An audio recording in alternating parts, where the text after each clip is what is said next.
Oke, assalamualaikum warahmatullahi wabarakatuh. Kita sampai di latihan 8, yaitu cara memindahkan project dan cara mengubah ekstensi jar kepada ekstensi executable ya. Nah, jadi langsung saja kita buka aplikasi Java NetBeans kita. Kita lanjut ke di aplikasi menu ya yang sudah kita buat. Oke, ini aplikasi menu. Selanjutnya kita mencari aplikasi yang telah kita buat ya, misalnya stopwatch di pertemuan 5.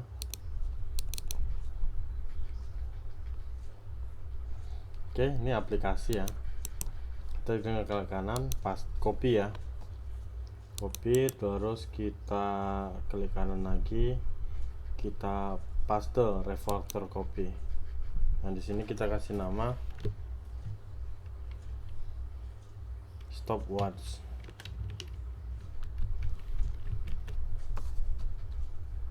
Refactor.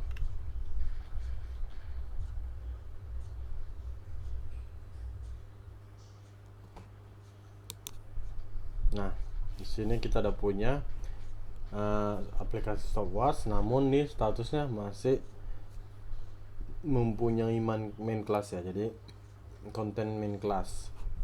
Jadi kita mau aplikasi ini dibuka dalam aplikasi Java NetBeans ini, si aplikasi ini gitu.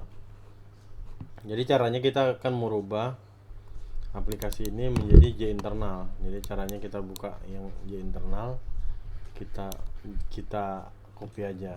Jadi perbedaannya di sini, cuman di J internal from-nya aja. Kita ke stopwatch. Oke. Ini kan dia just swing, baru kita tambahkan J internal frame. Terus kita balik ke arah paling bawah. Nah, di sini ada public ya. Nah, ini public. Terus kita delete. Nah, selanjutnya kita akan simpan. Oke. Kita ke bagian aplikasi. Nah, di sini ada, supaya pas ya, kita ke desain, terus kita klik kanan, ada aplikasi stopwatch, terus event, action perform. Oke. Di sini kita aplikasi 2 ini kita ganti stop watch. Oke. Misalnya kita copy, kita paste di sini. Nah, udah ya. Nah, untuk mengetes file tersebut kita bisa langsung jalankan ya semuanya. Kita bisa langsung jalankan, tarankan. Tadi yang bagian kedua ya, stopwatch. Nah, stopwatch. Oke, ini jalan ya. Nah, selanjutnya kita akan linkkan lagi. Kita eksekusi. Nah, kita akan klik linkkan lagi dengan aplikasi yang sebelumnya, yaitu aplikasi input string ya. Berarti aplikasi input string itu di pertemuan 6 ya. Nah, aplikasi input string. Nah, kita copy ya. Kita balik ke menu aplikasi, baru refactor copy. Nah, di sini refactor copy. Ini kalau ada copy kelas ya. Nanti tadi di pertemuan 6 kita copy, oke. Terus nanti di menu aplikasi kita paste refactor copy, oke. Oke, selanjutnya kita kasih nama. Ini jadi kalkulator refactor.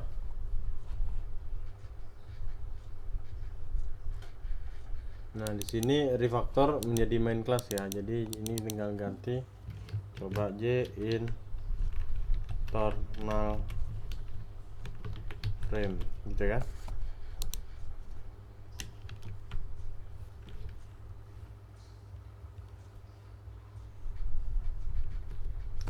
Nah, ini salah tulisannya.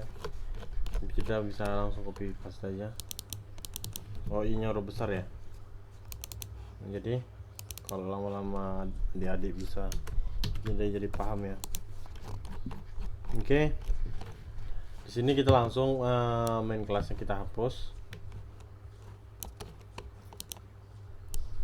Main kelasnya kita hapus. Kita simpan. Nah, terus kita balik ke aplikasi. Oke. Di sini kita kasih kalkulator. Oke. Ini kita ganti menjadi kalkulator. Nah, selanjutnya kita runkan file. Terus kita input string. Nah, ini bisa jalan ya. Oke, selanjutnya kita akan bangun ini aplikasi supaya bisa dijalankan di platform Windows ya. Selanjutnya kita klik run, clean and build project. Oke.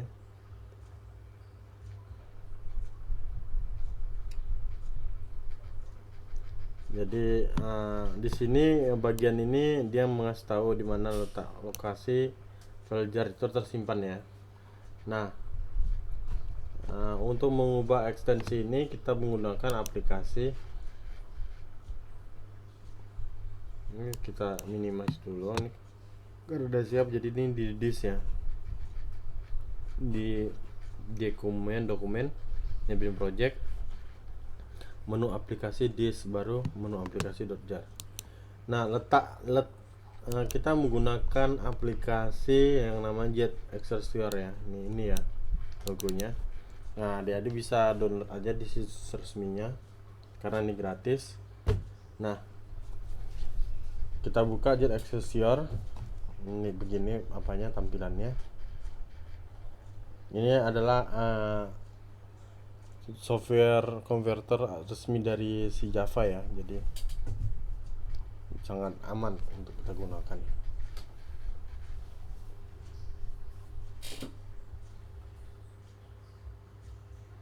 Ya, ini agak larut malam makanya videonya.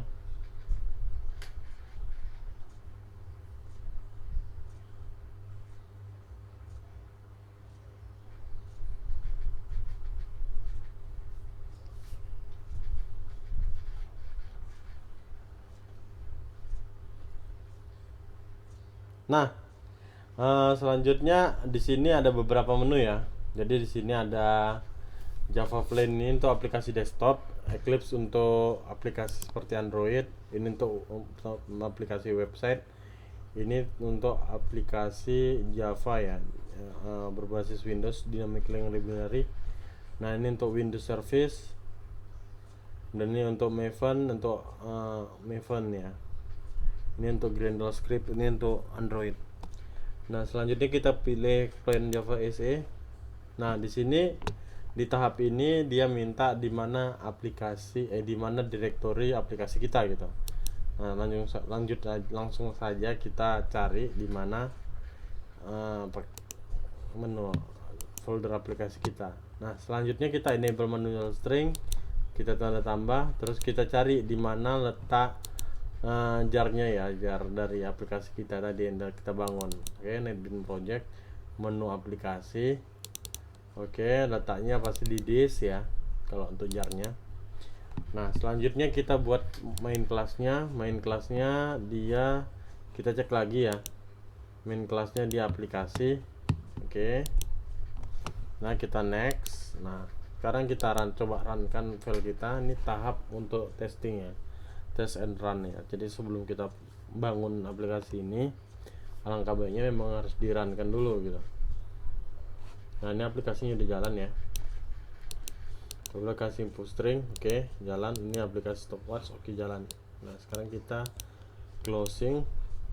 Oke. Nah, selanjutnya kita next. Nah, di sini tahap ini adalah optimization precision. Jadi maksud optimization precision ini seberapa besar tingkat pemakaian memori. Jadi dia semakin bisa kita atur. Jadi dia semakin optimasinya semakin cepat gitu. Nah, ini ada global optimizer juga sama maksudnya seperti itu. Kita next kan aja ya. Nah, ini saya jelaskan dulu, ini memory management, jadi pemakaian memori ya. Jadi aplikasi ini bagaikan kita main game. Kalau udah terlalu banyak unitnya pasti nanti akan lambat.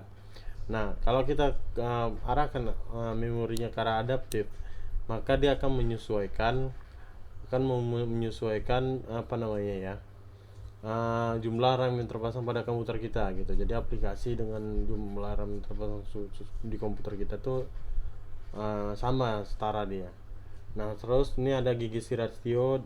Gigi rasio ini kalau nggak salah dia apa ya, jadi kalau misalnya ada beberapa file-file yang udah terhapus misalnya dari aplikasi, kayak kayak kita delete file gitu kan, nah itu menghasilkan garbage ya. Garbage itu kalau misalnya makin banyak dia, maka makin mempengaruhi kinerja aplikasi kita gitu. Nah, di sini ada handling low memory. Nah, ini kita bisa gunakan virtual memory. Kalau throw off memory dia nanti bakal dia berhenti sendiri kalau misalnya dia kelebihan memori. Nah, ini ada inline expression. Jadi kita bisa pilih dia pakai CPU dia low, medium, agresif, dan very agresif. Kita pilih agresif. Nah, selanjutnya ini adalah execution setting ya. Jadi execution setting ini untuk supaya kita bisa namakan ya. Pertama execution name ya. Jadi namanya kita kasih nama aplikasi aplikasi menu.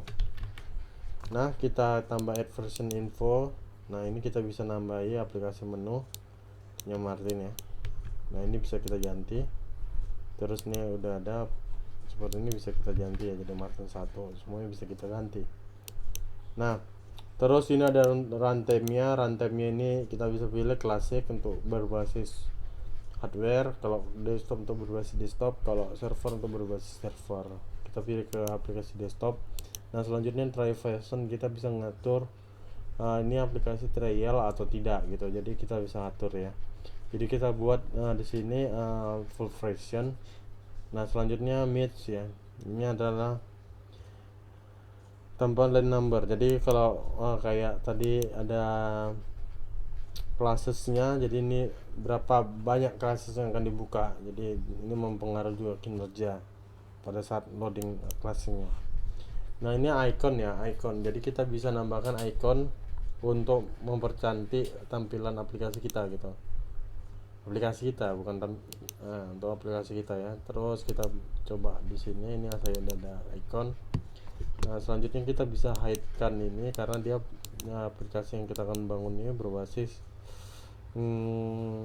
SMD ya, Commandos ya.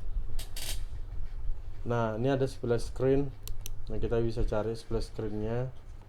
Nah, di sini ada saya ya, Martin. Nah, oke, next. Nah, ini ada program time-nya. Kita buat misalnya 30. Oke, ini lanjut tahap terakhir yaitu build ya. Nah, kita save dulu project kita, misalnya testing.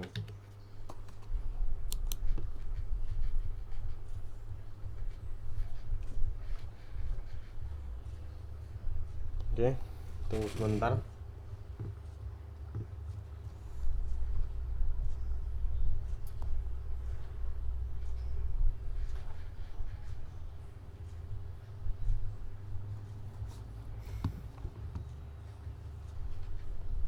Tahap linking ya.